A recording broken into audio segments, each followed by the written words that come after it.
Forestry Department has been collaborating with the Association of Conservation of Threatened Parrots, ACTP, since 2013 for the construction of a state-of-the-art wildlife conservation and education center for St. Lucia.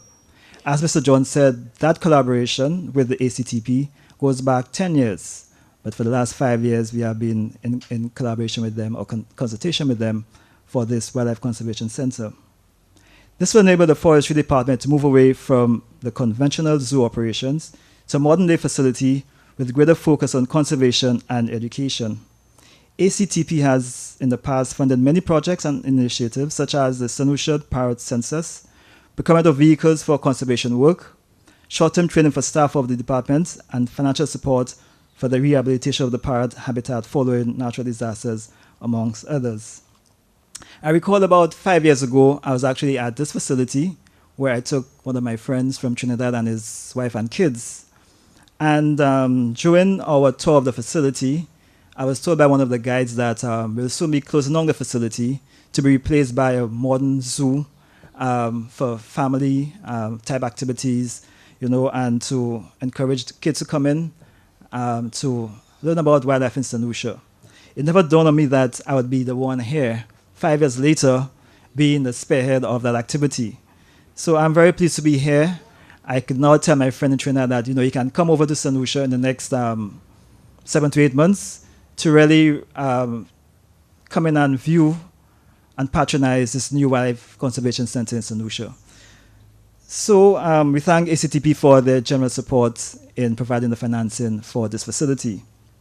ACTP will provide funding to the government of St. Lucia for ex situ and in situ conservation activities and projects as part of a parrot species action plan leading to the adaptive management of St. Lucia's parrots. This will ensure resilience to climate change, and the activities under the project includes, inter alia, the construction of a wildlife conservation and education center to replace the Union Mini Zoo, as I explained earlier, which will be fully equipped with modernized technology where school children, visitors, and other interested parties can learn about St. Lucia's wildlife. The facility will provide an ex situ opportunity for parrots and other bird species, as well as a sanctuary for other indigenous wildlife species. It will also offer an opportunity for public education about St. Lucia's wildlife and also generate revenue for conservation and the upkeep of the facility. Secondly, the development of a framework for continued technology transfer that will enable the breeding of parrots in St. Lucia using conservation best practices. Thirdly, the establishment of a parrot monitoring and surveillance program in the natural habitats, including and not limited to drones and surveillance cameras. Fourthly, the development and implementation of a public awareness program for the parrots. And fifthly, the creation of opportunities for capacity building of persons directly involved in ex situ management of the parrots, including wildlife, veterinary, amongst others. I wish to state that the department welcomes this initiative, and we look forward to working very closely with ACTP and other stakeholders in the realization of this new state-of-the-art facility. We anticipate that the facility will be completed and handed to the government of St. Lucia and the people of St. Lucia by the end of 2018. So therefore, on behalf of the Ministry of Agriculture, I wish to thank ACTP for making this invaluable contribution to St. Lucia, more specifically to the Forestry Department, to continue its program and initiatives relating to the conservation of parrots in St. Lucia. Thank you very much. Over the last 10 years, we came, as Mr. John already mentioned, we came here several times to St. Lucia in our mission to work with the Forestry Department on wildlife conservation projects, and especially also on the project we have the groundbreaking today, the Wildlife Conservation and Education Center. It was always a great pleasure to come to St. Lucia, but this time even more so. Leaving Munich in a snowstorm, but knowing times will get better upon arrival in this little beautiful paradise. On this trip, I'm accompanied by the president of ACTP, Mr. Martin Good. I'm sure everybody in the Caribbean knows him by now. He is the driving force behind ACTP. ACTP, as Mr. John pointed out already, has been established in 2006 with the main purpose for, and that's basically in the name, the conservation of threatened parrots. We are currently very much engaged in a project in Brazil where we are trying in the next couple of years to bring back the Spix macaw back into nature, and hopefully will succeed. I think this will be a project well regarded all over the world. Well, for almost 6 years, we are working now to get the, and I call it WCEC, so I don't need to spend too much time in the word in my speech, to get this started. To start the project, we had to come up with a lot of things to be performed. The design of the center, architectural plans, the economics, technical specifications, construction specifications, building contracts, and we are very glad to say that we reached an agreement with mega contractors to perform the work of the construction of the center. We also had legal issues, and obviously, last but not least, the nasty financing topic, which always is the hardest thing to get done, but we are very fortunate and thankful that we achieved financing confirmation for this project.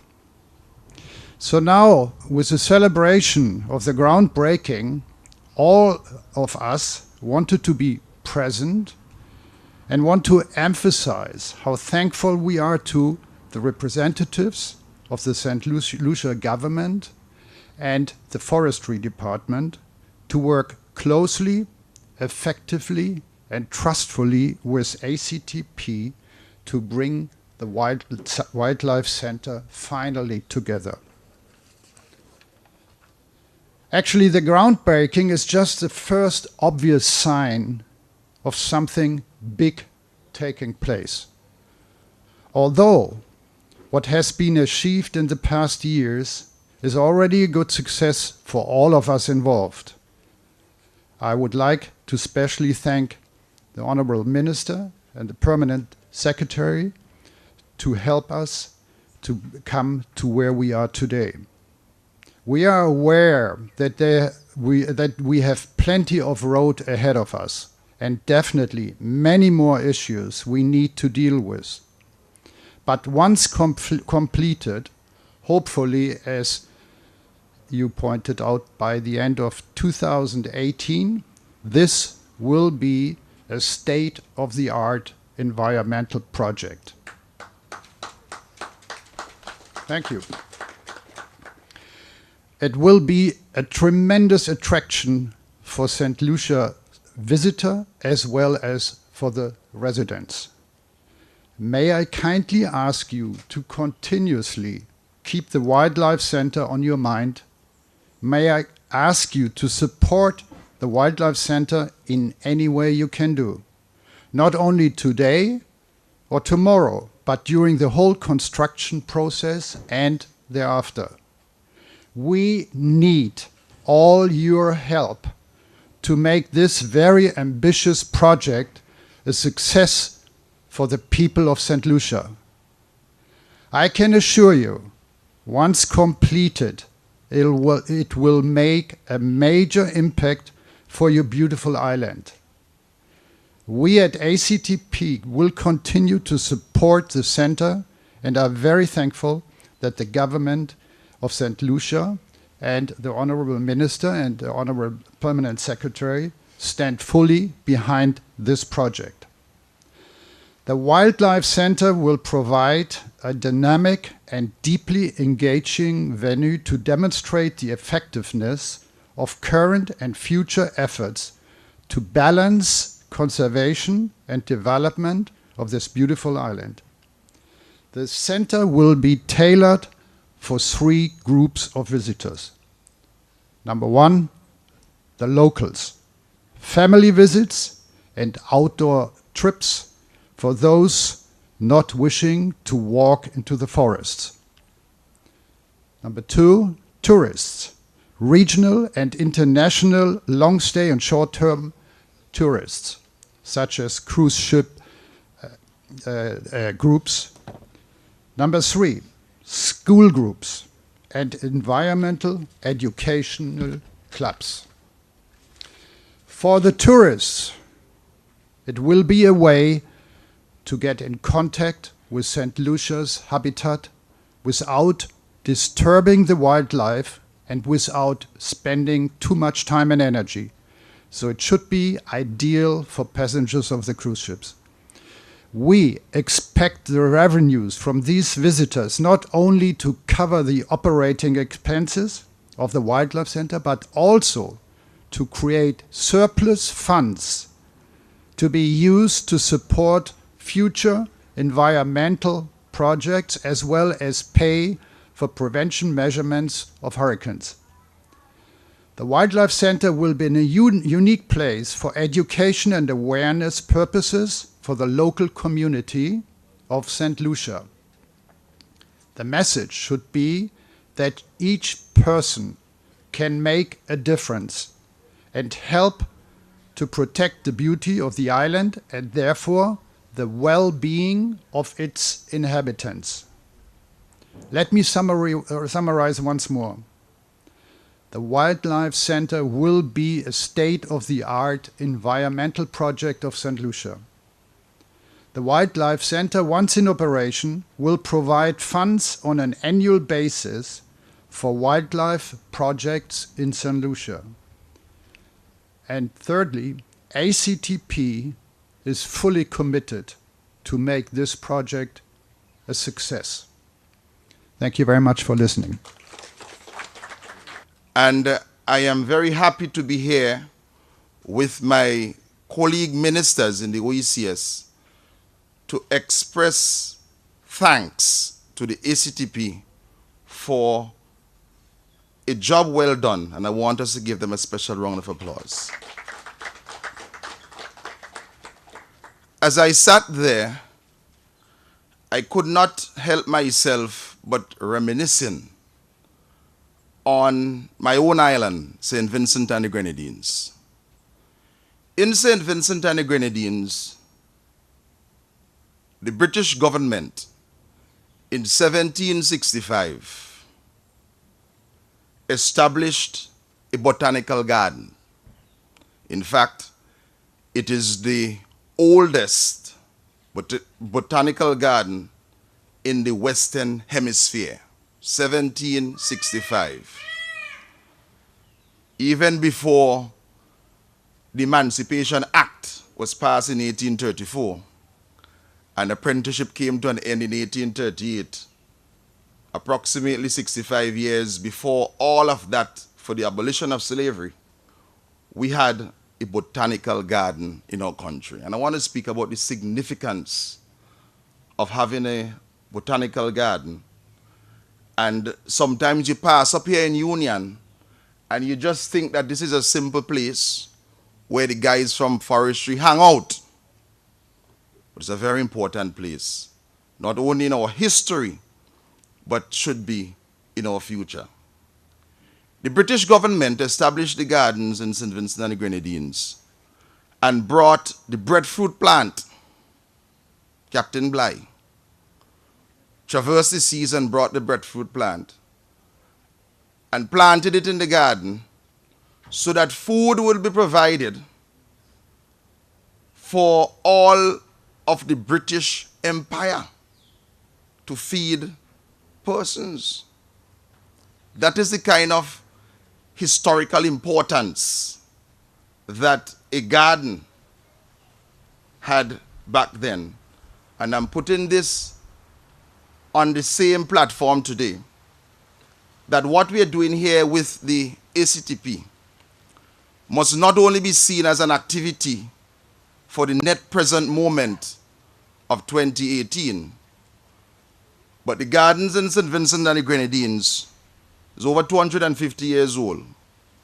The question is, where do we want Union to be 250 years from now with the work that we are doing?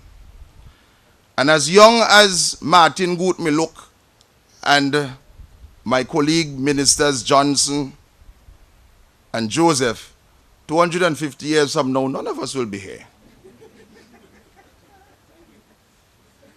But if what we do, and I'm speaking specifically to the contractor, very hard-working young man, and I want us to give him a special round of applause today.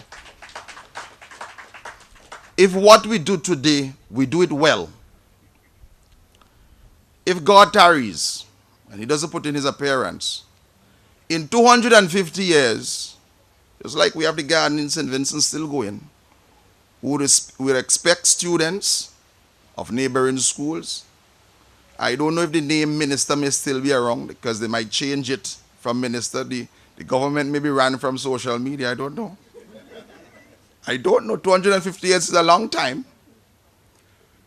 But in all seriousness, we have to plan this and plan it well, and knowing that we are not planning it for ourselves and to be enjoyed by us in our lifetime, but we are putting down a foundation mark for the future generations. St. Vincent and the Grenadines has a volcano, La Soufrière. Now you have a drive-in volcano in Soufrière? In Soufrière. But we have the real mountainous, the one that you have to walk for hours, La Soufrière. And that volcano erupted the last time in 1979, a few months before I was born, because I was born in 1980. And I heard my sister said, he young. And when I met the ACTP for the very first time, amidst all the skeptical discussions, I said to myself, it would be irresponsible of me if a brother is reaching out a helping hand to create a possibility and an opportunity for a population of national birds to be placed in Germany in case we have a volcanic eruption and all our birds die. For me to say no, and for me not to work with other citizens to say no, it would be bad, because the possibility exists. And I want to thank the government and people of St. Lucia, because sometimes when you have a policy which is implemented in all the islands and you meet some skepticism at home, you say, but look at St. Lucia. St. Lucia is doing it. St. Lucia is doing it well. And other islands and countries are doing it with the ACTP and doing it well. Not to say that that is an incursion on our sovereignty and our right to be different. But it became even more present in our minds in 2010 when we had the Hurricane Thomas. And now Hurricanes Irma and Maria have brought it even closer home. And as we exist in an atmosphere and an environment of climate change, we have to ensure that the welfare of our birds, not only the national birds of St. Vincent and Dominica and St. Lucia in this case, but other species of birds, that we protect them. And again, I want to thank our brothers. In St. Vincent, we have a particular situation where a lot of the habitat for the Amazona gildingi, our national bird, was destroyed because of illicit cultivation of cannabis over the years. Thousands of acres. This year, we are moving towards the establishment of a modern medicinal cannabis industry, and we are holding discussions with the general public to see what shape or form this may or can take. And should it be successful that we decriminalize marijuana for medicinal purposes in St. Vincent and the Grenadines, we are going to rehabilitate these thousands of acres which were removed, and we're going to replant the forest so that our national bird can exist in greater pride. I want to wish this project all the very best. As I noted, Dominica and St. Vincent and the Grenadines, we are looking on with love. I want to wish the contractor and his team, the technical staff of the Department of Forestry, and the minister, and I hope that I receive an invitation a few months from now for the grand opening. May God richly bless us, and may he continue to shine his perpetual light of love. Thank you very much. I must say today is the day of receiving for the Ministry of Agriculture. This morning I was in a ceremony receiving from the government of Taiwan as it pertains to our agriculture, our banana rehab program. And this afternoon, of course, we're here with ACTP, Martin and his team, to receive from him his contribution towards the project that we have identified and we have had a long discussion on for over a year. I recall when I had the opportunity to meet Martin again, because you all heard that the association with ACTP started in 2008. And in 2008, I was the Minister of Agriculture. And when I was approached by the then Chief Forestry Officer of the possibility of entering into a collaboration with ACTP, they gave me all the reasons why I should enter into a relationship with ACTP. And I must say, they were very convincing. And based on my presentation in Cabinet, my then Cabinet agreed that there's reasons for us to enter into a relationship. And I'm happy that, Johnson, you're realizing that there's need for it, because Caesar and myself have had a long discussion as to how we can embrace ACTP in conservation practices and conservation projects in the region. And we all know, and I'm sure I can say that, as OECS Ministers of Agriculture, we have a closely knit working relationship. And like you said, Caesar, whatever is happening in St. Lucia that is successful, we need to repeat it in the other OECS countries. And I'm happy that Dr. Jules is here, because we have, as OECS Ministers of Agriculture, close collaboration and a good working relationship. So I'm happy that Dominica, rather late, I must say, but at least it's never late to do something that is important for the development of your country. But I was saying that I met again Martin in South Africa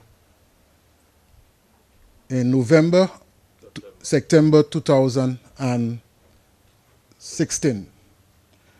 And then we discussed this project. And I must inform you all that based on the plans and the discussions that we had, I told Martin that I'm in full support of this project, although I did not at the time got the approval from my cabinet. But based on the thinking of my government as to how we can improve the environment at Union, which includes the Gabriel Charles Forestry Complex, I saw it as a good project and we embrace it. I must say I'm happy that, in fact, we experienced a tropical storm whilst we were in South Africa, Tropical Storm Matthews. And of course, that even enforces the reason why we had to undertake the project that we are undertaking here today. But whilst we are speaking a lot about the Wildlife Conservation Educational Center, that is just one component of the project. The other components of the project, which I want to inform you all of, what we call the outreach program, where we go to the schools and we speak to the students as far as conservation practices, best practices. And of course, we meet with our farmers. Because whilst we have had, and we can boast of a very successful conservation program for parrots, we've also seen some negatives. And the negatives that we have seen is that in some areas in St. Lucia, the parrots is now becoming a pest, affecting the livelihoods of our farmers. And in recent discussions with Martin and his team, he believes that there are a lot we can do to educate the farmers, there are a lot we can do to protect the farmers from that negative impact. And so, whilst we are talking about the certain ceremony for the Conservation Center at Union, I want to inform you all that the other areas that we're looking at as far as an outreach program is concerned. I want to say that I'm happy to be part of this activity here this afternoon. And the reason is that the individual that this complex is named after was one who molded me and trained me as far as agriculture is concerned, forestry, and that's Gabriel Charles. And whatever we are doing, those of us who are students of Gabriel Charles, whatever we are doing to improve the facility here, I'm sure in his great beyond where he's resting, he will say, job well done. So I am happy that I am part and parcel of this process, and I'm looking forward to really the time where we can officially open this place. Like you said, Caesar, we're setting the foundation. We don't know what's going to happen 200 years from now, but I can assure you I might live half of that 200 years. But I'm sure that whatever you're doing here, if it is done properly, and I have the fullest confidence that the contractor will do it properly, and I'm sure that Martin will see to it that it is done properly. Knowing Martin and the type of individual that he is, I'm sure that we can see this facility, barring, of course, any unforeseen, that this facility will provide a type of education and recreational activities that we believe is needed. Whilst we are here looking at forestry department, forestry is just phase one. It's the intention of my government and the Ministry of Agriculture to transform the Union Agricultural Station into an educational center. We have the propagation station, we have the aquaculture facility, we have the tissue culture lab, and the thinking is that we should at least transform this facility into an educational center. Of course, to attract the respective tourists, for students and children, and to recreate and to come and learn as to what's happening in agriculture. So I'm happy that we are starting phase one, and I'm sure that with further support, we can see the commencement of phase two. I can say here today we have already received some funding from the government of Taiwan as it pertains to the tissue culture lab, the orchids farm. The orchids farm was a farm where a lot of persons would have come and buy orchids and, of course, have what we call recreational activities. It's our responsibility now to bring it back to that standard. So we have received some resources of almost $1 million to really bring back the orchids farm. Today, we are receiving 1.5 from Martin to establish this new educational center. In addition to the 1.5, we're also receiving free vehicles. That's still on the weekend, Martin? Free vehicles, 3 or 4? We are receiving free vehicles from ACTP to assist us with our outreach program. So this afternoon, we will be seeing the handing over of the keys for one of these vehicles. So I want to express on behalf of the government of St. Lucia, and by extension, the Ministry of Agriculture, our deepest appreciation to you, Martin, for what you're doing, not only in St. Lucia, but throughout the region. You and your team is doing throughout the region. We believe it's very important, especially now we are faced with climate change and what's happening. And of course, Dominica is an example. We have had our own experiences in 2010. We are realizing that it's a reality that we are faced with. So whatever we are doing, like was said by the chairman, to have an insurance moving forward to protect our wildlife is important. So I want to express our appreciation to you for what you're doing throughout the region. And I want to say to you that we are appreciative of your contribution, you and your team contribution in the conservation of our wildlife. And I'm looking forward to see how we can implement the program, and you will be satisfied, and will generate the type of resources that we intend to generate to keep it, to sustain it, because it has to sustain itself. And I'm sure with the good publicity, with educational promotion, we would be able to sustain this facility with your support. In fact, the thinking is, and I can say that, the thinking is to, apart from the financial support, is to have technical support in managing it. And I'm really looking forward for that commitment to be fulfilled, at least in the first year, where we can have persons with the expertise to train persons in St. Lucia how to manage it, because that's important. It's not putting the infrastructure down, it's also important to manage it and manage it properly.